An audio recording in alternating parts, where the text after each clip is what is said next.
Lo schianto con una Fiat Panda che proveniva da Castrette, la carambola a centrostrada, l'impatto con un SUV che non ha potuto evitare lo scontro. Incrocio al Baston sulla Postumia tra Merlengo e Paderno poco dopo le 23. All'interno dell'Opel bianca che proveniva da Postioma, Natalia Frare, 64 anni, e la nipotina di 3. La nonna la sta riportando da mamma e papà, poche centinaia di metri prima della loro casa, l'inferno. I soccorritori estraggono dall'abitacolo la donna in condizioni disperate. Morirà poco dopo al pronto soccorso. La nipotina è grave, viene ricoverata in terapia intensiva. Sul posto il figlio della vittima e papà della piccola, Cristian Zanatta, presidente del Comitato Zona Nord, che tante volte ha chiesto interventi per la messa in sicurezza dell'incrocio. Il sindaco, Monia Bianchini, e la sua giunta, riuniti in mattinata, si dicono sconvolti.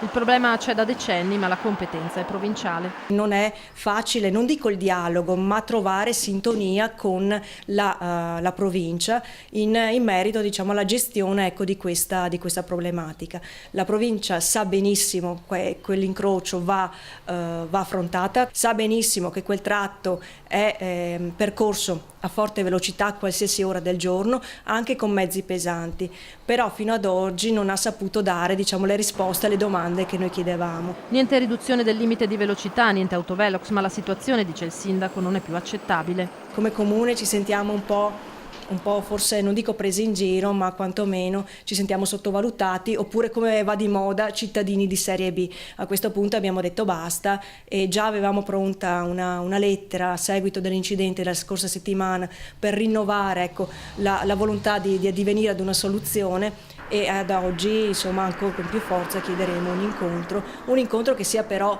risolutivo.